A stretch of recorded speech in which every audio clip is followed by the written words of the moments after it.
We're in Cape Town, South Africa, and this A340-300 behind me is about to fly us to Antarctica. I put out a bunch of Antarctica videos over on the Flight Radar 24 channel, focusing in on some of the amazing flying and airport operations we got to see with White Desert on the 7th continent. In this video, I wanted to show more of the overall experience, including some of the flights too, of course, but also the time on the ground, the many incredible things I saw and did, and the wonderful people I met during 8 days down here. If you're curious what it's like doing a $100,000 flying trip to Antarctica, you're in the right place. I know what you may be wondering, and the answer is no, I didn't pay. I always want to be completely upfront on this channel, and if I ever receive anything for free or get any payment or perks in return for shooting a video, I will let you know. That's my promise to you. In this case, White Desert brought me and a handful of others down to sample the product and create content about the experience. I always strive to tell the truth and depict things accurately on here no matter what, but it's important you're aware of that so you can make your own decisions. Anyway, I think these images speak for themselves, so I will mostly let them do that. I hope you enjoy it. So we're on board this A340, and up here we're all located in the business cabin. An interesting thing about this is, of course, many of the seats back here remain empty, but they use a lot of what this A340 has to offer in terms of both bringing down cargo, but they're also able to bring a lot of fuel. I cannot even quite believe that we're doing this and that we're going to land on a nice runway. It's just so crazy.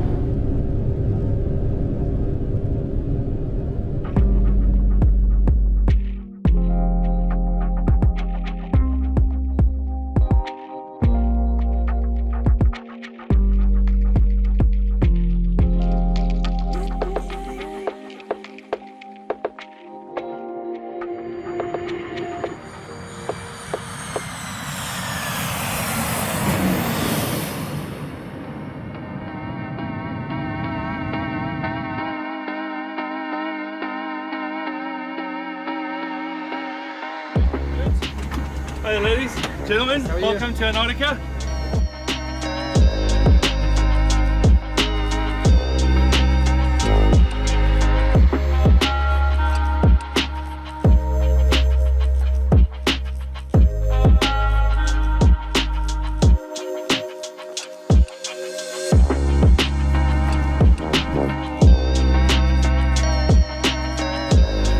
This is the Bachelor BT-67, my first time on one of these.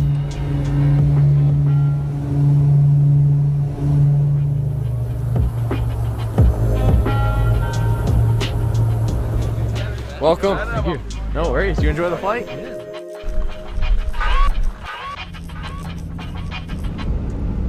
You guys catching a tan this morning? Hello, hello. Dude, nice. Amazing. Thank you.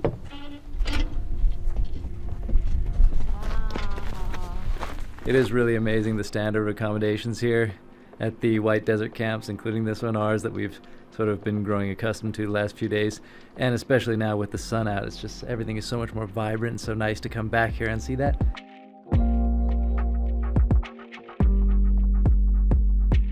And each cabin is named after a polar explorer, which is really nice too. Ours is Mawson, someone I didn't know too much about actually, but you can read about him here. And each one has the same for their namesake. These pods that we stay in at the Whichaway camp are really comfy inside and cozy. It's really nice how they've done them to feel quite a bit like a luxury hotel room. Of course, not everything is in place like you'd expect it from a real hotel room, like there's no running water, for example, and the toilet situation is a bit unusual, but they make everything as nice and comfortable and easy as possible. They bring you hot water, they bring you warm water to wash your hands. You have a little coffee capsule machine, and one really cool thing is you have these rooibos tea capsules that you can use in it, which I'd never seen before, and it makes rooibos tea in a way that I've never seen before, kind of like an espresso with crema on the top. But I'll show you around a little bit in the pod, and it's one that two people can share, either if they're together or not.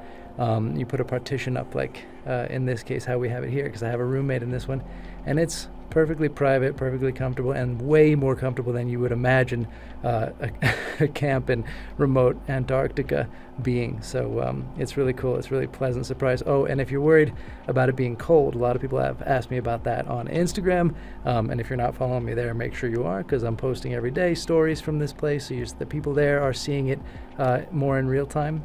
A lot of people have asked me if I'm cold. And outside, you know, even if it is cold, if you wear enough layers, you're fine. If you stop the wind, especially.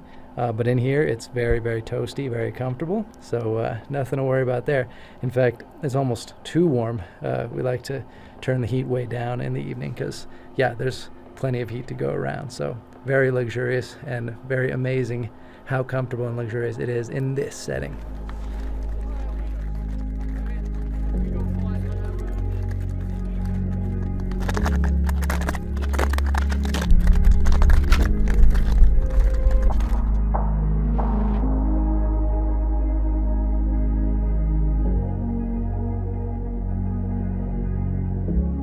Now we're walking in these ice canyons right at the edge of where the continent, the landmass of Antarctica actually ends.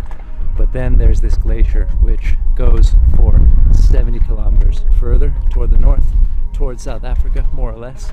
And that's where you get to the ocean. You would have a shelf and below sea ice, most likely, with some ocean. And the amazing thing about that is that actually here, this is the beach, but this glacier sits on top of the ocean, which is somewhere below, way, way down, many meters. So if everything were to melt, we'd be basically at the beach here. And it's just such a incredible thing to think of, that there's this ocean, saltwater ocean below, and this is freshwater, the glacier that sits on top of it somehow. Something about that is so staggering. Also, you see birds here, and penguins come here. We haven't seen any, but we saw a nest. And the fact that the wildlife comes from the ocean in order to nest in both cases, with the penguins and the flying birds. And I have to try not to slip on the ice here.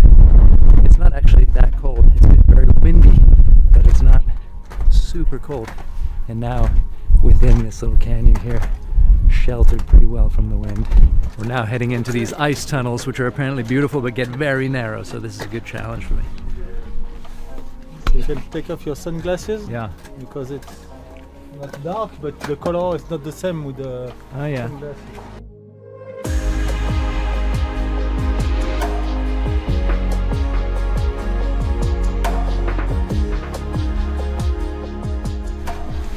Totally incredible already. 5 meters in.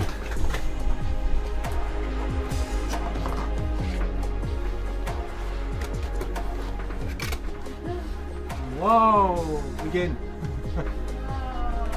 Wow, again.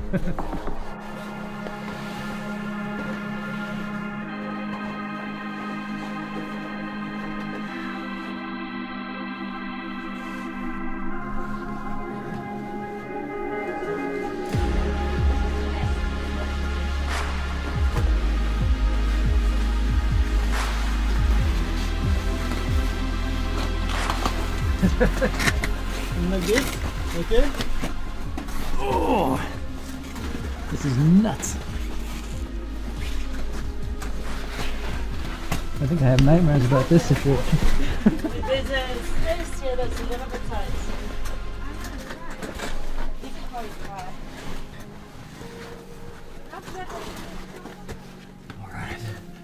Got it. Over there. Same way, huh? Yeah. Just slide and Very interesting one. Try not to freak out. go the same, huh? Just slide.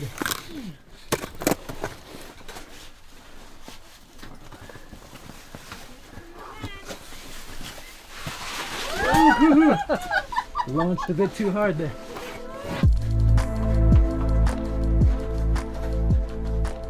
Yeah, that was cool, but I'm very happy to be back in the open air. Never did anything like that before. It's seriously like I've had nightmares of that feeling exactly. Thankfully it wasn't too far in the kind of very narrow mode, and we did it, we got through it.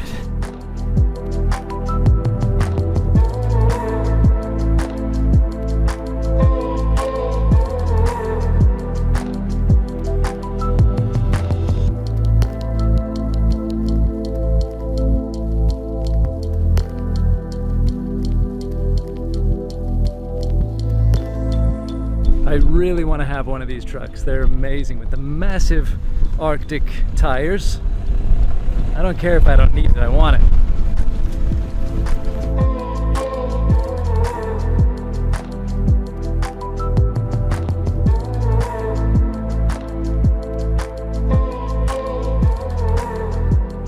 But yeah, so welcome to Whichaway. So I'm your chef for the week and the duration.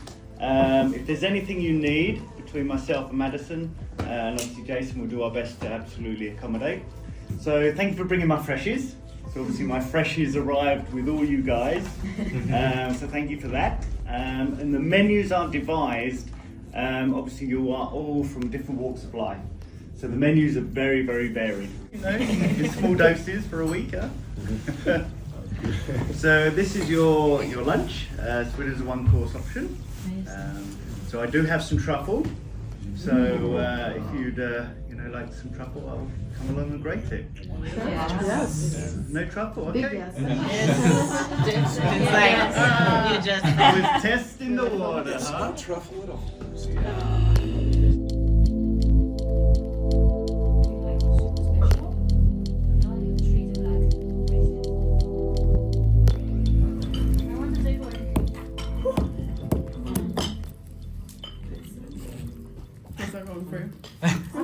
Not that well, obviously. And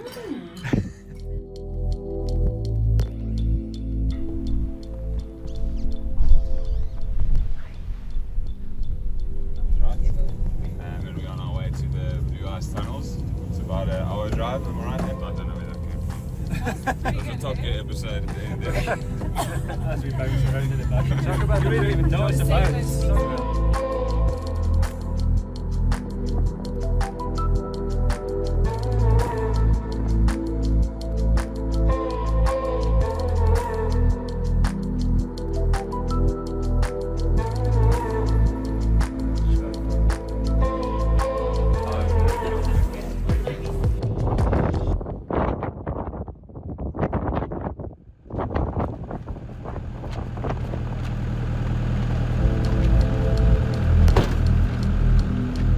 We're going to be flying on the Twin Otter, and so it's time to head up to the skiway up here.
I don't think I've ever taken turns so steep and sharp and felt such G-forces in a civil aircraft. That was amazing. Wow. Also, look at those mountains out there. I just can't get enough of it. Not to mention the Basler over there in the background. It's like aviation dreamland. Beautiful. Thank you very much. Yeah, no problem.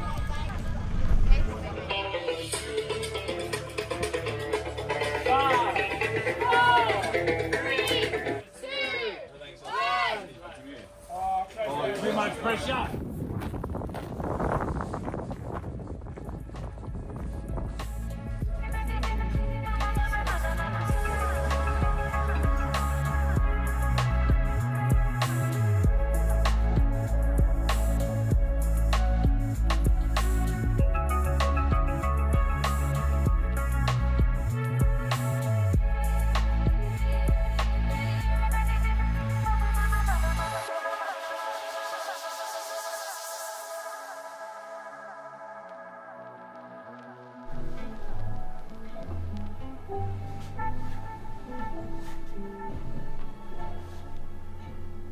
The space theme in this camp is really interesting because you do find yourself in Antarctica, constantly kind of feeling like you went to another planet. It's something of the same appeal that Greenland has always had for me. You go there and you feel like you didn't travel that long, 4 or 5 hours by plane, similar here from Cape Town, 5.5 hours, and suddenly you're on a completely different planet in a very kind of intergalactic landscape. And Whichaway and Echo camps feel like that both, but in very different ways.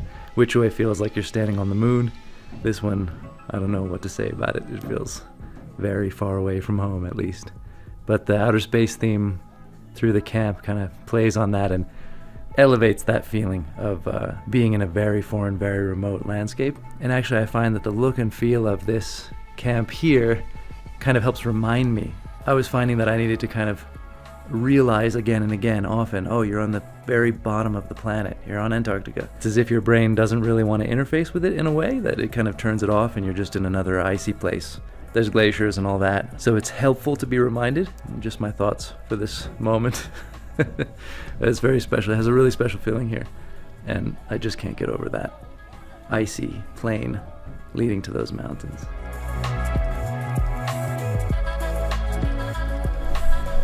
It's always a very short distance here from super comfortable sitting on a furry blanket and drinking a cocktail or an Americano to being in sort of wilderness next to an ice wall under this sort of thing.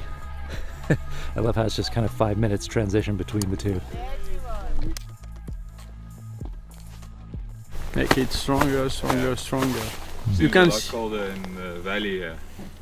When we came down. Yeah. It was a lot colder down here. Yeah. Maybe it was me. It's possible only here because two factors: a strong wind and dry snow. Cold and dry snow everywhere, all the time. Any case, it's really much more difficult. Alright, Twin Otter time again for the return flight up to Whichaway camp.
Back at Whichaway camp now, where it's sunny. Amazing.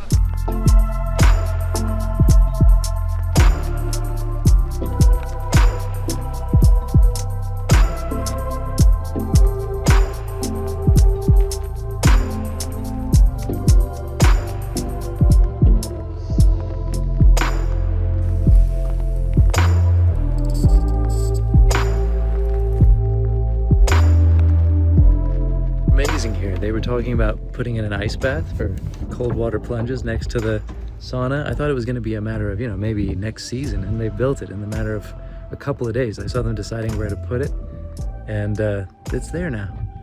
Amazing. So hopefully we get a chance to try that out. I've been doing a lot of sauna, but not the proper cold plunge, just some icy water buckets over the head.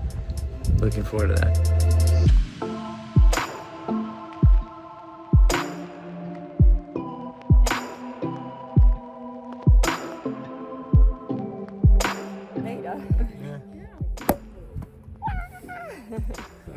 I saw it land, I'll go get it.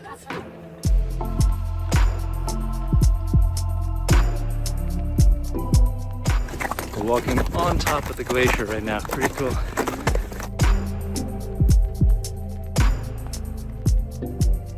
Way to use it is can go. It's very sharpened. I'm very concerned of the quality of the carrots coming out. If the carrot is good, the ice screw is good.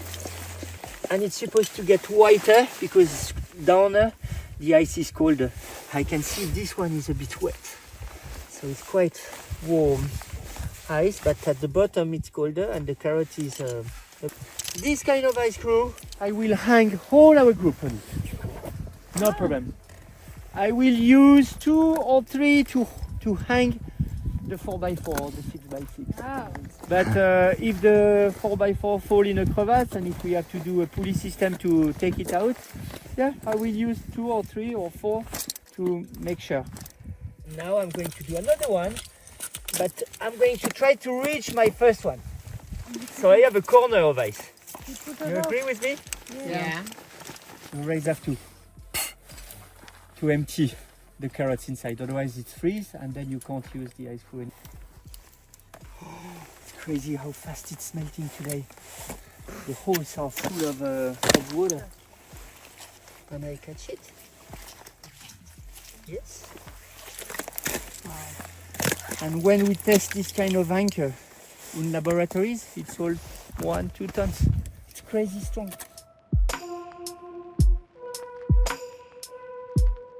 Reached the top of the Nunatak. I actually don't know where that word comes from. It sounds Inuit. Of course, no Inuit on Antarctica, but it's fitting if they borrowed the word from that tradition.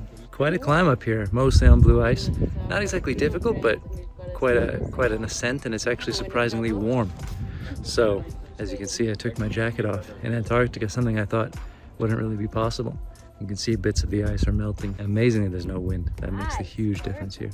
And we learned an important thing about walking on the glacier. If there's snow, you don't know. It could be a crevasse under. And then I coined the term to follow. If it's blue ice, then it's nice.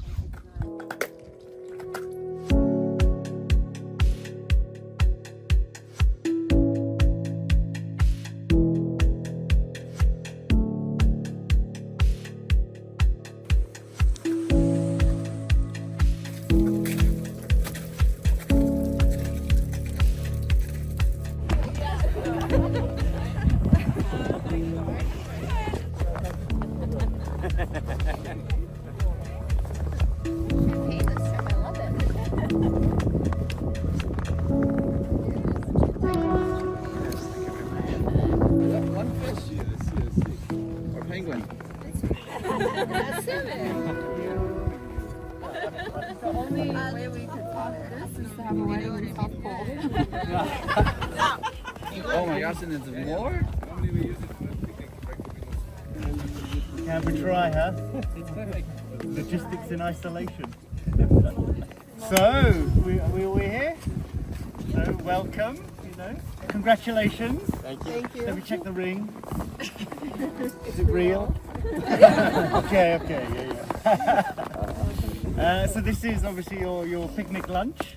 You have a hot smoked salmon, and we've got some roasted chicken with some chorizo. Lots of greens in there, lots of nice salady bits. Just a balsamic tomatoes with rocket. A lovely little couscous with herby olive salsa on there. Some nice gem lettuce, French vinaigrette, radishes, and yeah, just a little cake just to get through. So when you're ready, I'll carve the salmon. Thank you, Chef. Waking up here is definitely something else. Gotta put on the sunglasses immediately before departure.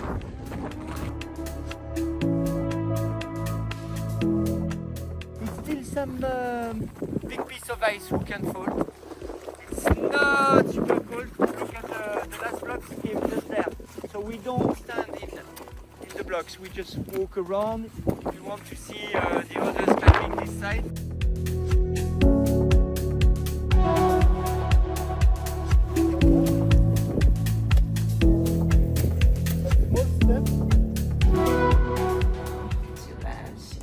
I knew I should have done it the day before.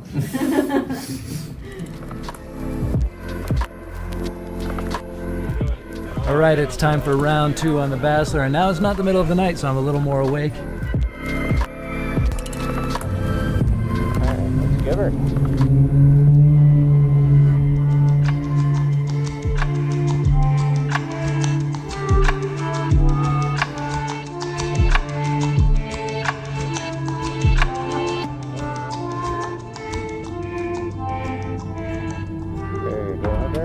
Got her. Throw the skis down. Coming down, let me know when. That's good there. All right.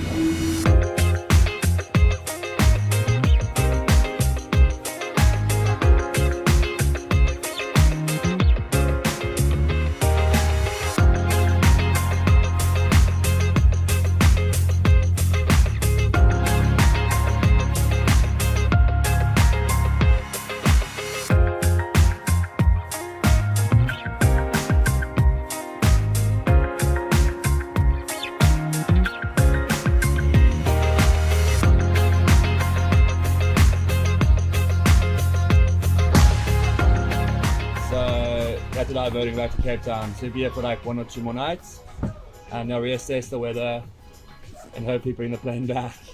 So the airplane just diverted back to Cape Town. It was just an hour out from landing here. It was not safe. Possibly until tomorrow, possibly an extra day, because the weather's supposed to be bad tomorrow as well. So that's an interesting one, but a very Antarctica experience for sure.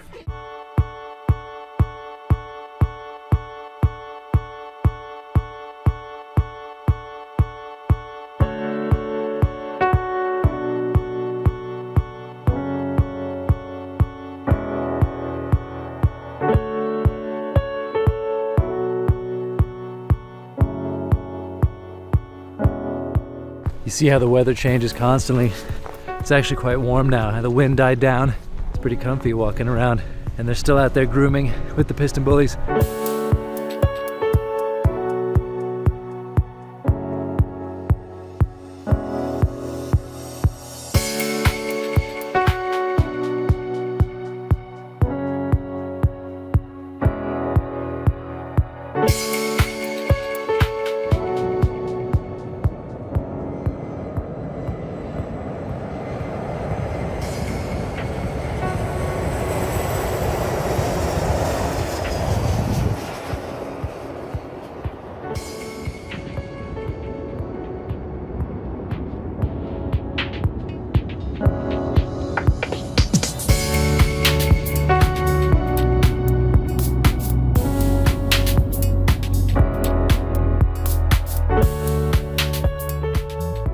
As this whole visit is coming to an end, and we're due to leave here, I'm trying to kind of come up with a summary of the whole experience. The only thing I can say is that I can see why people talk about getting addicted to Antarctica. These places that are so remote with few inhabitants, and the inhabitants who are here live a very difficult, rough life, often isolated, but in these starkly beautiful, unbelievable landscapes. Massive ice fields, craggy mountains. It puts you directly in contact with nature in a way that if you're moving around the civilized, populated world, you never get. And to realize how exposed to the elements you suddenly can become as a human. And I think it's a really valuable experience to have. For me anyway, it's something I really value, being able to be put in touch with that. This environment that will rapidly kill you if you don't have the right protection, the right tent, the right clothes, the right transport. That's something pretty profound. And at the same time that it makes you think of how violent and unforgiving the earth is, it puts you in this kind of direct relationship, this direct contact with nature, the natural world. And you feel its sort of harmony and perfection at the same time, even as it's trying to kill you. And this whole experience with White Desert has been all the more surreal because of the level of care and luxury and comfort you have at the same time as being in this unbelievable, otherworldly, lunar landscape where nobody lives anywhere. There are no towns, there are no roads, there are no permanent inhabitants. I couldn't have asked for a more profound experience than coming to Antarctica in this way. And I certainly think I'm going to be back.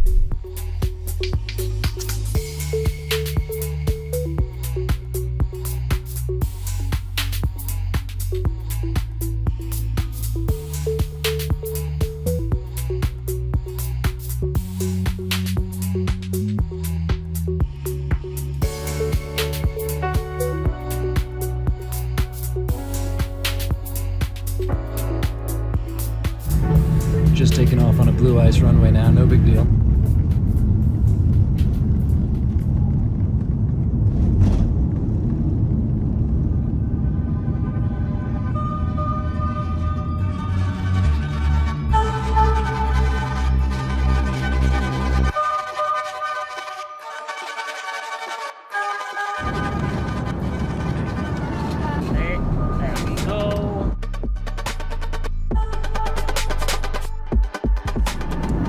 Approaching the coast of Africa once more. It feels like we left months ago and also just a day ago. It's weird. And it's 25 Celsius in Cape Town. That ought to be something of a shock though. I can't say I'm not looking forward to it. Merry Christmas from White Desert. Oh, wow. Thank you for choosing White Desert. It's so beautiful. But you know, I'm just gonna get you some cards.